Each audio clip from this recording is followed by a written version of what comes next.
There's been an update to the financial situation with the Pac-12 where they received overpayments from a TV distributor. I'm going to give you the latest news on that situation and tell you how it may or may not affect the Big 12 conference. So pull up a chair, sit back, relax, and let's talk about it.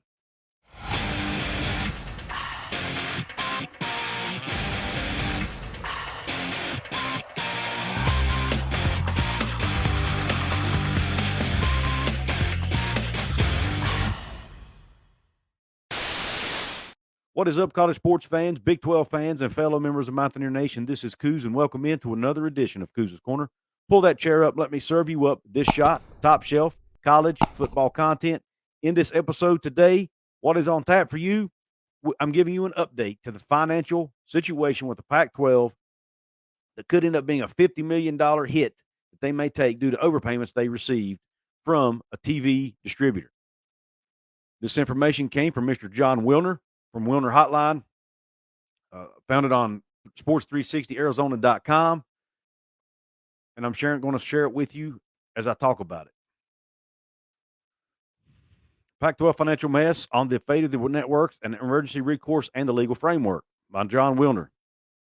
The hotline continues to monitor this financial situation that prompted the dismissal of 2 Pac-12 executives and could cost the conference $50 million. Here's what we have learned in the past 24 hours. And this article, by the way, is about a day old. The Pac-12 will hire a replacement for CFO Brent Willman, but not a successor to Pac-12 Network President Mark Shukin.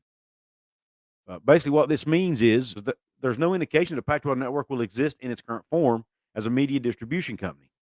In fact, the news release issued 2 weeks ago about the move to San Ramon was framed this way. The Pac-12 announced the relocation of its San Francisco production studio. That's key here.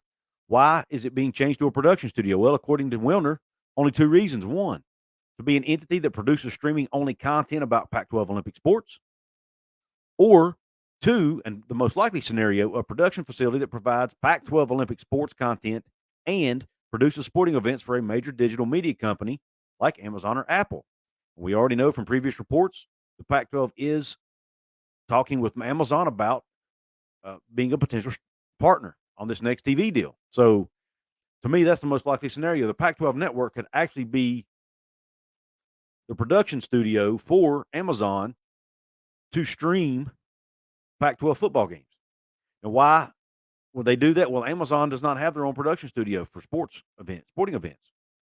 As a matter of fact, NBC had to do that for their Thursday night NFL games. They used NBC to be their production studio. So this is an agreement. This is a way that the Pac-12 can keep the Pac-12 network, or they can produce it on the Pac-12 network and then stream it through Amazon. It says the Pac-12 network's infrastructure is cutting edge, especially the remote broadcasting technology that eliminates the need for costly production trucks at stadiums and arenas. But what I want to get to, when you go on down here, it talks about how this could affect the media deal, if at all. Bob Thompson on Twitter, who's a former Fox Network executive, says this: only way it affects the media deal is if there is an offer to buy Pac-12 networks as part of the overall deal. If so, this represents 4% of network revenue and comes straight off the bottom line. The value of the network goes down and the price has to be renegotiated. To this point, there is no indication the Pac-12 networks will be sold outright. Pac-12 can't afford to take that 4% hit to their bottom line if they sell the network, so they've got to keep it. At least that's the way I'm reading this. Multiple sources have confirmed the hotline's original report that the overpayments made by Comcast. It's Comcast. Remember my earlier video, I said they thought it might be Dish Network. It ended up being Comcast. That has now come out in the news that it was indeed Comcast who made the overpayments. The overpayments made by Comcast occurred on a yearly basis and were for approximately $5 million annually over the course of 10 years. Now, what I'd like to know is how in the world did it go 10 years before somebody figured this out? Complete negligence on the part of somebody at the Pac-12. That's 50. That obviously $5 million over 10 years equals $50 million. But those same sources believe the Pac-12 won't write a check to Comcast. Instead, the company will simply withhold payments to the Pac-12 networks until it has recouped the $50 million.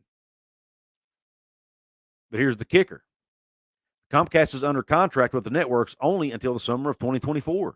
So they've only got until the summer of 2024, basically a year and a half, to repay that $50 million. The math suggests, as a result of the presumed withholding of payments, each of the 12 schools will receive about $4 million less in revenue distributions from the conference over the 2023-24 fiscal years. $4 million less in revenue for Pac-12 schools. Sounds really rough, right? It strengthens even further the argument that maybe some of these schools will look to jump ship and go to another league like the Big 12, right? Not so fast, my friend. In the words of Lee Corso. The Pac-12 does have an emergency reserve fund. In the spring of 2020, as the pandemic hit, the Pac-12 had about $22 million stockpiled. But now, the Pac-12's tax filing for the 2021 fiscal year shows approximately $18 million in savings and temporary cash investments. It's believed that at least a portion of that is part of that stockpile and could go and be available to offset the Comcast revenue hit. And it's unlikely that the entire $18 million can go towards that. It's probably for other reasons. So they're still going to take at least a $2 million haircut, probably. $2 to $2.2 million haircut financially the 23-24 fiscal years. That's each school in the Pac-12. Now, that doesn't sound like a whole lot of money when you're talking tens of millions of dollars. But if you add that $2 to $3 million in with the fact, or $2 to $4 million, it could be, if you add that in with the fact that they could end up getting a lower TV deal than what the Big 12 is getting potentially, may not be able to make a lot of money off the Pac-12 network if they're not able to monetize that in any way, then you could be looking at a low revenue number overall for some of these Pac-12 schools. Now, like I said, this $2 to $4 million hit is probably only going to be for 1 to 2 years. So most of the Pac-12 teams could probably stand to swallow that. So what's it mean for the Big 12? I don't think it really changes anything. Like I said in my last video about this, it could potentially entice some of these Pac-12 schools to want to join the Big 12, but I still don't know if that's enough money. You know, you're talking $2, $3, $4 million here, $2, $3, $4 million there. I don't know if that's enough money to change the game, to be honest. The only way it changes it, like I said, is if their TV deal ends up being a lot less in addition to that, then they might look to jump ship. I still think the TV deal, once they get it negotiated, that will have the biggest impact on whether these schools want to stay in the Pac-12 or not. I don't think these little $2, $3 million nuggets are going to impact them that much because the Pac-12 does seem to want to stay together. At least that's the indications I'm getting through what I'm seeing on Twitter and through various reports that are out there. Most of these Pac-12 schools seem to want to stay in the Pac-12 and stay together if they can. There's a lot of things besides sports that hold these conferences together, things like academics, culture, a lot of other things. So that being said, I don't think this really changes anything for the Big 12, but I still wanted to bring you this update and let you know what's out there. I don't really see the situation. It doesn't mean the situation's any better necessarily for the Pac-12, but it also doesn't mean that the Big 12 has a better chance of getting any of these schools on board.